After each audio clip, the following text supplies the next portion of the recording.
karangan Imam Syairozi juga mengatakan bahwa agama itu di dalam istilahnya adalah wad'un ilahiyun yad'u ashabal uqul ala qabuli ma indar rasul.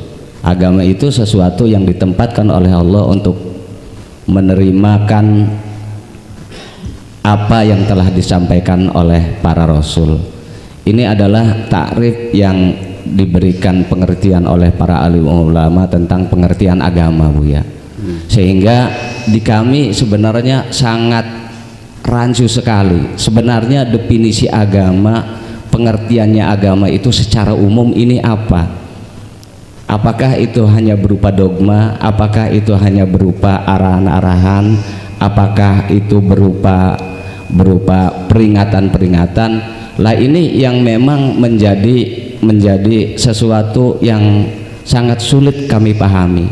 Sehingga pertanyaannya kami memohon kepada Buya untuk bisa memberikan gambaran secara umum tentang pengertian agama yang bisa dijadikan landasan bagi kita semua. Karena di dalam pengertiannya seperti itu, Bu ya. Ini dalam ta'rifnya bahwa ad-din huwa wad'un ilahiyun yad'u ashabal uqul inda qabuli ma huwa indar rasul.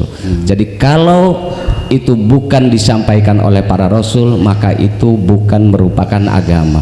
Lah dalam pengertian pembahasan kita malam hari ini, bahwa agama itu bukan sesuatu yang seperti itu, akan tetapi mempercayai terhadap sesuatu yang di luar kemampuan diri kita. Mungkin apa yang kami tangkap seperti itu, sehingga kami mohon kepada Buya untuk bisa memberikan pengertian umum tentang masalah keagamaan ini. Apa agama itu? Demikian. Wassalamualaikum warahmatullahi wabarakatuh. Waalaikumsalam. Jadi begini ya Kang Dudung, saya juga membaca kitab At-Ta'rifat itu Syekh Abdul Qahir Al-Durjani. Memang definisi itu dibuat secara subjektif ya. Definisi itu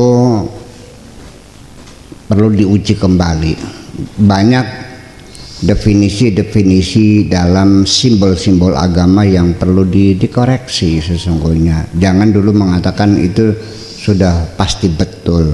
Ini kita ada hambatan psikologis, khususnya di kalangan santri, khususnya saya juga santri, selalu beranggapan bahwa apapun yang sudah dikatakan oleh ulama terdahulu itu dianggapnya sudah final dan benar.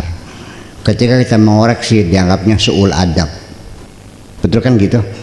Iya. Ya itu cobalah kita juga tidak mengajak Anda su'ul adab, enggak.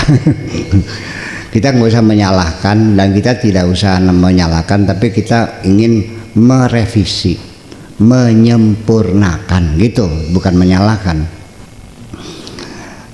Banyak definisi-definisi yang sebenarnya tidak logis ya tidak tepat begitu. Seperti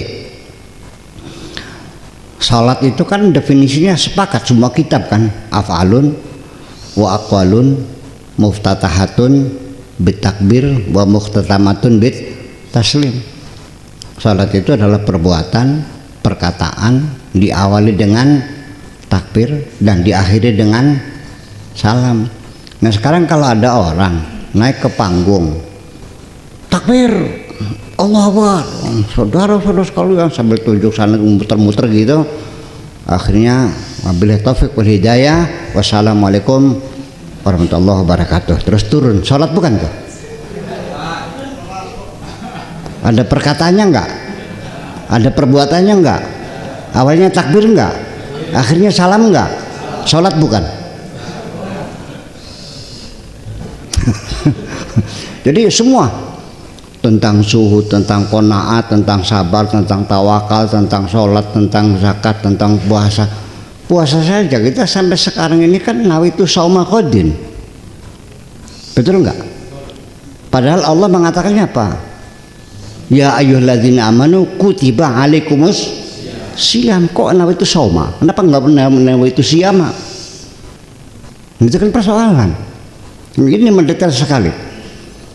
Allah mengatakan kamu wajib siam. kamunya bilangnya besok saya saum, kan beda. Ya kan begitu. Nah ini yang jadi persoalan-persoalan. Masih banyak secara dari sisi terminologi sampai Al-Quran saja. Orang tidak membedakan antara mushaf dengan Al-Quran, dengan Alkitab, dengan Adzikr, ya kan? Orang mengatakan Al-Quran dijamin utuh, Al-Quran dijamin terpelihara, tidak sedikit pun. Mana dalilnya? Qala ta'ala inna nahnu nazzalna adzikra. Padahal kita bilang Quran ya, maksudnya adzikra, kan beda juga. Iya kan? Iya. Lalu ada orang karena non muslim baca Quran nggak boleh, nyung di Al-Quran aja hudan linnas dia, masa nggak boleh? Manusia kan umum, yang beriman, yang tidak beriman, yang paham, yang nggak paham dan sebagainya. Nah itulah jadi kita kerancuan. Jadi agama itu sendiri bagaimana mendefinisikannya? Wad'un ilahiyun, seperti apa namanya wad'un ilahiyun? Salat saja itu, walaupun Anda mendefinisikan bagaimanapun, salat itu adalah konsep, bukan materi. Kita mendefinisikan materi saja itu sulit. Ini ilmu terminologi kan terus berkembang di dunianya, ya kan gitu. Kita mendefinisikan kursi saja tidak mudah loh, yang kelihatan, apalagi sholat yang tidak kelihatan. Begitu memang ya. Sholat bisa dilihat enggak? Nah, nggak bisa. Yang dilihat apa? Orang yang sedang melakukan sholat. Kalau kursi kelihatan enggak? Kelihatan. Sok definisikan. Juga tidak mudah mendefinisikan kursi. Ketika anaknya nanya, mama kursi itu apa? Ya tempat duduk. Dikiranya selesai. Ini kan menimbulkan suatu kesalahpahaman, distorsi dalam pikiran anak itu. Kita katanya, kamu main gunting, kamu pegang-pegang mana tinggalnya? Oh di luar mah di kursi. Ibunya keluar nggak ada kursi. Di mana? Di kursi. Nggak ada kursi. Di kursi kata anaknya. Tarik di kursi. Mana kursinya? Tuh. Ternyata ini ngebuk. Di mana kesalahannya? Karena ibunya mengatakan kursi itu tempat duduk, dan anak itu melihat di buk itu banyak orang, berarti itu namanya, ya kan salah paham. Dibetulin, nih kursi itu adalah perabotan rumah tangga yang dibuat dari kayu, yang berkaki 4, yang gunanya untuk duduk. Waduh, perasaannya lengkap kan, tambah nyasar pisan ini. Suruh ngambil kursi di kamar nggak ada katanya. Itu apa? Nggak ada. Lagi itu apa? Itu kan plastik. Kenapa? Kan ibunya mengatakan terbuat dari kayu. Betul nggak? Suruh bawa kursi di dapur, nggak ada. Ini apa? Ini kan kakinya 3, karena kamu mengatakan kakinya 4. Paham? Apalagi agama. Jadi saya bisa bikin definisi agama 1000 definisi, iya kan? Dan bisa berbeda-beda. Jadi artinya apa agama tuh? Ya saya kira yang intinya adalah pengakuan terhadap adanya Tuhan, itu yang paling penting, ya kan? Sehingga nanti siapapun Tuhannya, namanya apapun, itu sah disebut agama. Agama Yahudi, agama Buddha, agama Hindu, agama Islam. Kalau itu definisinya, berarti yang di luar agama Islam yang tidak ada Rasul bukan agama dong. Betul nggak? Ya iya. Apa yang disamakan Rasul? Nah mereka nggak percaya Rasul aja, berarti bukan agama. Nggak bisa agama kok. Nah itu kan berarti berbeda sekali.